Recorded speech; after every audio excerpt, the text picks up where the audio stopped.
اعوذ باللہ السمیع العلیم من الشیطان الرجیم بسم اللہ الرحمن الرحیم۔ شعبان المعظم کا مہینہ جاری و ساری ہے۔ اس مہینے کی برکات اور فضیلتیں بہت زیادہ ہیں۔ حضرت اسامہ رضی اللہ تعالیٰ عنہ سے یہ روایت ہے، آپ ارشاد فرماتے ہیں کہ میں نے ایک دن نبی علیہ الصلوۃ والسلام سے پوچھا، حضور اس مہینہ میں نے دیکھا ہے کہ آپ بکثرت روزے کے ساتھ ہوتے ہیں، تو آقا علیہ الصلوۃ والسلام نے ارشاد فرمایا کہ یہ مہینہ جو رجب اور رمضان کے درمیان ہے، اکثر لوگ اس سے غافل ہیں۔ اس مہینے میں اللہ کی بارگاہ میں اعمال پیش کیے جاتے ہیں، اور میں چاہتا ہوں کہ جب میرا اعمال نامہ اللہ کی بارگاہ میں پیش کیا جائے تو میں روزے کے ساتھ ہوں۔ ایک اور حدیث مبارکہ ہے، آقا علیہ الصلوۃ والسلام نے فرمایا کہ رجب و شہر اللہ، رجب اللہ کا مہینہ ہے، و شعبان و شہری، اور شعبان میرا مہینہ ہے، و رمضان و شہر امتی، اور رمضان میری امت کا مہینہ ہے۔ حضرت امی عائشہ صدیقہ رضی اللہ تعالیٰ عنہ فرماتی ہیں کہ اللہ کے نبی صلی اللہ تعالیٰ علیہ وآلہ وسلم اس ماہ مقدس میں اتنے کثرت سے روزے رکھتے تھے کہ ہمیں ایسے لگتا تھا جیسے کہ ابھی آپ افطار نہیں کریں گے، یعنی آپ مسلسل جو ہے وہ روزے رکھتے جائیں گے، اتنی کثرت سے آپ روزے رکھتے تھے۔ تو یہ برکتوں والا مہینہ ہے، اور اس برکتوں والے مہینے کے اندر پھر ایک رات ہے جس کو نصف شعبان کی رات یا شب براءت کہا جاتا ہے۔ اس کے بھی بہت سارے فضائل ہیں۔ اس کو بخششوں کی رات کہا جاتا ہے، توبہ کی رات کہا جاتا ہے۔ انسان کی سارے سال کی جو سمری ہوتی ہے وہ اللہ کی بارگاہ میں پیش ہوتی ہے۔ تو اس رات ہمیں چاہیے کہ اپنی گزشتہ زندگی جو ہے اس کو مد نظر رکھتے ہوئے اللہ کی بارگاہ میں حاضری پیش کریں، اور رسمی استغفار اور رسمی توبہ جو ہوتی ہے وہ نہ کریں۔ دیکھیں اس رات کو لوگ اکٹھے ہوتے ہیں بھی ہیں، نوافل بھی پڑھے جاتے ہیں، ذکر اذکار بھی ہوتا ہے، اس کو لیلۃ التوبہ کہا جاتا ہے، اور بندے اللہ کی بارگاہ میں توبہ بھی کرتے ہیں، لیکن صبح کا جب اٹھ کر نظام زندگی دیکھا جاتا ہے تو وہ جوں کا توں ہی ہوتا ہے۔ اس کا مطلب یہ ہو کہ ہماری توبہ سچی توبہ نہیں ہوتی۔ سچی توبہ یہ ہوتی ہے کہ جب انسان اللہ کی بارگاہ میں اپنے کیے پر نادم ہو، شرمندہ ہو، تو اس کے بعد اس بات کا پختہ عہد کیا جائے کرے کہ میں نے جو زندگی میں کیا اب اس کی طرف میں دوبارہ لوٹ کر نہیں جاؤں گا۔ بلکہ حدیث مبارکہ کا مفہوم ہے کہ نبی علیہ الصلوۃ والسلام نے مثال سے سمجھایا ہے کہ سچی توبہ یہ ہوتی ہے کہ جس طرح بکری کے تھنوں سے دودھ واپس آ کر نہیں جاتا، واپس یا نکلنے کے بعد واپس نہیں جاتا، اس طریقے سے بندے کا گناہوں کی طرف لوٹنا جو ہے مشکل ہو جائے، اسے سچی توبہ جو ہے وہ کہا جاتا ہے۔ تو شعبان المعظم کی یہ رات، اس کے بارے میں بہت ساری روایات ہیں۔ سنن ابن ماجہ حدیث نمبر 1377 ہے، حضرت سیدنا علی المرتضیٰ رضی اللہ تعالیٰ عنہ سے روایت کے راوی ہیں، اور آپ ارشاد فرماتے ہیں کہ نبی علیہ الصلوۃ والسلام نے ارشاد فرمایا کہ شعبان کی 15ویں رات ہو تو رات کو جاگا کرو اور اس کے دن میں روزہ رکھا کرو۔ جب سورج غروب ہوتا ہے اس وقت سے اللہ تعالیٰ اپنی شان کے مطابق آسمان دنیا پر نزول فرماتا ہے اور اعلان فرماتا ہے۔ کیا اعلان فرماتا ہے؟ 3 باتیں ہیں۔ سب سے پہلی بات اللہ تعالیٰ ارشاد فرماتے ہیں، کوئی ہے مغفرت کا طلب کرنے والا، کوئی بخشش مانگنے والا ہے کہ اسے بخش دیا جائے؟ کوئی شخص ہے جو رزق کا طالب ہو، جسے رزق کی ضرورت ہو، وہ رزق مانگے تاکہ اس کو رزق دیا جائے؟ اور کوئی ہے جو مصیبتوں سے نجات چاہتا ہو تاکہ اس کو مصیبتوں سے نجات عطا فرمائی جائے؟ اور یہ اعلان صبح تک، طلوع فجر تک جو ہے وہ جاری رہتا ہے۔ حضرت امی عائشہ صدیقہ رضی اللہ تعالیٰ عنہ سے بھی ایک روایت ہے، یہ بھی ابن ماجہ کے اندر 1378 حدیث نمبر ہے، اور یہ سنن ترمذی کے اندر بھی کتاب الصوم کے اندر یہ روایت موجود ہے۔ آپ ارشاد فرماتی ہیں کہ ایک رات نبی صلی اللہ تعالیٰ علیہ وسلم کو میں نے دیکھا کہ آپ گھر میں موجود نہیں تھے۔ میں آپ کی تلاش کے لیے نکلی تو آپ اس وقت جنت البقیع میں موجود تھے، اور آپ نے آسمان کی طرف جو ہے وہ اپنی نظر اٹھائی ہوئی تھی اور آپ دعا فرما رہے تھے۔ میں جب قریب پہنچی تو آقا علیہ الصلوۃ والسلام نے ارشاد فرمایا کہ اللہ تعالیٰ نصف شعبان کو، یعنی اس رات کو آسمان دنیا پر اپنی جو ہے وہ اپنی ذات کے مطابق، اپنی صفت کے مطابق آپ جو ہے وہ نزول فرماتے ہیں آسمان دنیا پر، اور قبیلہ کلب کی بکریوں کے جس قدر بال ہیں ان کے مطابق لوگوں کی بخشش فرماتے ہیں۔ یہ بخششوں کی رات ہے، مغفرت کی رات ہے، توبہ کی رات ہے، لیکن سچے دل سے اس کی بارگاہ کے اندر حاضر ہونا، سچے دل سے اس کی بارگاہ میں آ کر یہ کہنا کہ مولا میری زندگی جیسی گزر گئی سو گزر گئی، گزرے پہ مجھے معافی عطا فرما دے، اور آئندہ زندگی جو ہے وہ میں تیری رضا کے مطابق گزاروں گا۔ تو بخششوں کی اس رات کے اندر کچھ ایسے بدبخت لوگ بھی ہیں جن کی توبہ قبول نہیں ہوتی۔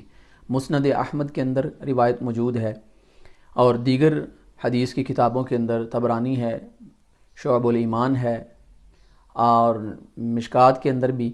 تو اللہ کے نبی علیہ الصلوۃ والسلام نے ارشاد فرمایا کہ ایسے شخص بھی ہیں، ایسے بدبخت بھی ہیں جن کی توبہ اس رات کو قبول نہیں ہوتی۔ وہ لوگ کون ہیں؟ یہ ذرا سماعت فرما لیجیے گا۔ ان میں سب سے پہلے نمبر پر جو ہے وہ شخص ہے جو ایمان والا تو ہو لیکن جادوگر ہو۔ جادو کرنے والا شخص جو ہے اس کی توبہ اس رات کو بھی قبول نہیں ہوتی جب تک کہ وہ سچے دل سے اپنے فعل بد سے جو ہے وہ تائب نہیں ہوتا اور اللہ کی بارگاہ میں اس بات کا اقرار نہیں کرتا کہ میں آئندہ اس کام کو نہیں کروں گا۔ دوسرا شخص جو ہے وہ ہے کاہن، جس کو ہم نجومی بھی کہہ سکتے ہیں۔ آج کل عام طور پر آپ کو پامسٹری کا علم جو ہے وہ ملتا ہے، ہم اپنے سٹار آج بھی اٹھ کے پڑھتے ہیں۔ ایسی ہماری ضعیف الاعتقادی ہے، ہمارے عقیدے اور ہمارے ایمان اس قدر کمزور ہیں کہ ہم آج بھی اپنی صبح کا آغاز اپنے ستارے پڑھ کے کرتے ہیں۔ ان کا تعلق کوئی بھی نہیں ہے شریعت اسلامیہ کے اندر۔ اور نجومی اور ہاتھ دکھانے والے کی 40 دن عبادت قبول نہیں ہوتی، تو ہاتھ دیکھنے والے کا حال کیا ہوگا؟ لہٰذا یہ وہ لوگ ہیں، جادوگر ہے، کاہن ہے، ان کی توبہ قبول نہیں ہوتی۔ تیسرا ارشاد فرمایا دشمنی رکھنے والا۔ اس کے لیے لفظ حدیث مبارکہ کے اندر کینہ کا لفظ بھی استعمال ہوا ہے۔ کینہ پالنے والا اپنے دل کے اندر، دوسروں کے بارے میں بغض رکھنے والا، دوسروں سے نفرت کے جذبات اپنے اندر رکھنے والا۔ بغض اور کینہ میں تھوڑا سا جو ڈیفرنس ہے وہ یہ ہے کہ بغض کے اندر ہم دوسروں کے بارے میں صرف اپنے دل میں نفرت کے جذبات رکھتے ہیں، لیکن کینہ کے اندر ہم دوسرے کا نقصان کرنے کی خواہش بھی رکھتے ہیں۔ تو لہٰذا اس رات کو کینہ پرور انسان جو ہے، بغض رکھنے والا، دوسروں سے عداوت اور دشمنی رکھنے والا شخص جو ہے، اس کی بھی توبہ قبول نہیں ہوتی۔ اس کے بعد پھر ارشاد فرمایا کہ شراب پینے والا، شرابی انسان جو ہے وہ بھی اگر اس رات کو توبہ کرتا ہے اللہ کی بارگاہ میں تو اس کی توبہ قبول نہیں ہوگی، تا وقت کہ وہ صحیح معنوں میں سچی توبہ نہ کرے کہ آئندہ یہ فعل جو ہے وہ نہیں کرے گا۔ اس کے بعد زانی کی توبہ اس رات کو قبول نہیں ہوتی۔ یہ وہ جو ہے وہ بد جرم ہے، یہ قبیح جرم ہے، یہ وہ بد خصلتی ہے ہمارے اندر جو اتنی پھیل چکی ہے کہ ہم اب جو اس کا احاطہ لفظوں میں نہیں کر سکتے۔ واٹس ایپ دیکھ لیں، سوشل میڈیا پر اپنا دیکھ لیں، جو ہے یہ ٹک ٹاک ہے، دس ون دیٹ ون، اپنی ایڈورٹائزمنٹ دیکھ لیں، اپنے اخبارات رسالے دیکھ لیں، اپنے ٹیلی ویژن کو دیکھ لیں۔ انسان کی نہ نظریں بچی ہوئی ہیں، نہ انسان کی جو ہے وہ زبان ایسی جو ہے وہ بچی ہوئی ہے جملوں سے۔ تو یہ طرح طرح کی باتیں ہیں جو فحاشی اور عریانی کے لسٹ میں آ کر زنا کی کیٹیگری میں آتی ہیں۔ تو زانی شخص جو ہے اس کی بھی اس رات کو توبہ قبول نہیں ہوتی۔ اس کے بعد ارشاد فرمایا سود خور، سود کھانے والا، جس کا سارا نظام زندگی سود پر چلتا ہے، سود کا کاروبار کرنے والا، جانتے بوجھتے ہوئے بھی کہ یہ سود کا معاملہ ہے، اس کے باوجود وہ یہ عمل کرتا ہے، اور وہ شخص جو ہے وہ بھی اس رات کو اگر توبہ کرتا ہے اس کی توبہ قبول نہیں ہوتی۔ والدین کا نافرمان، دوسروں کو وقت دینے والے، والدین کو وقت نہ دینے والے، والدین کے آگے بولنے والے، والدین کی نافرمانی کرنے والے، والدین کی ضروریات کا خیال نہ رکھنے والے، زندگی کے اندر والدین در بدر کی ٹھوکریں کھاتے ہیں، کوئی ان کو پرسان حال ان کا نہیں ہوتا، تو ایسا شخص جو ہے جو والدین کی نافرمانی کے زمرے میں آتا ہے اس کی توبہ بھی قبول نہیں ہوتی۔ اور اس کے بعد ارشاد فرمایا کہ چغل خور، لا يدخل الجنت قطات، حدیث مبارکہ کے الفاظ ہیں، چغل خور جنت میں داخل ہو ہی نہیں سکتا۔ تو جب جنت میں داخل نہیں ہو سکتا تو وہ اس کی اس رات کو پھر توبہ قبول کیسے ہوگی؟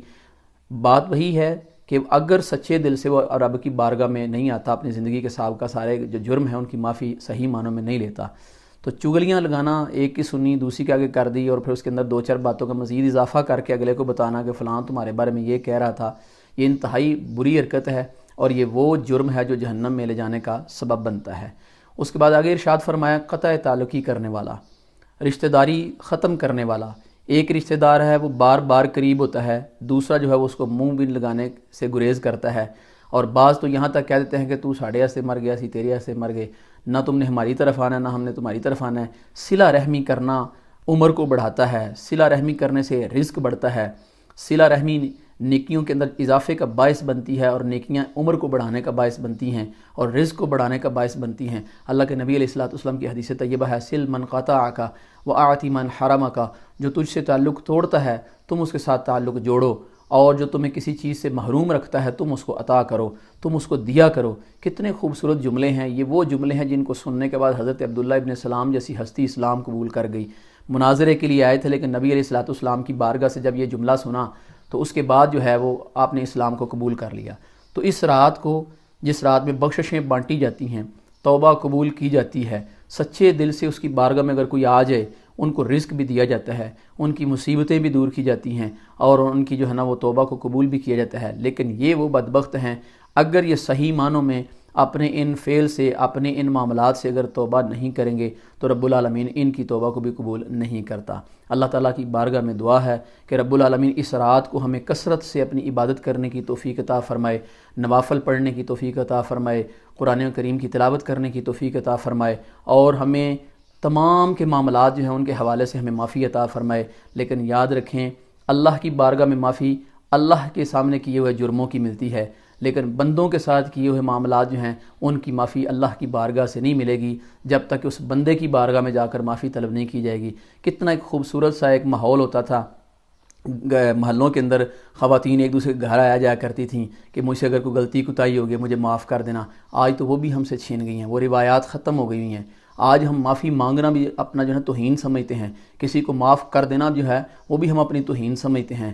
یاد رکھو، معافیاں مانگنا اور معاف کرنے کے اندر بڑی عظمتیں ہیں۔ اللہ کے نبی علیہ الصلوۃ والسلام کی حدیث طیبہ کا مفہوم ہے کہ اگر کسی کی معافی مانگنے سے یا معافی دینے سے اگر کسی کی عزت میں کمی آتی ہے تو وہ مجھ محمد سے اپنی عزت لے لے۔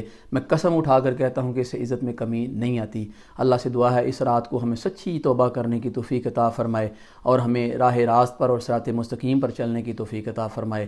وآخر دعوانا ان الحمد للہ رب العالمین۔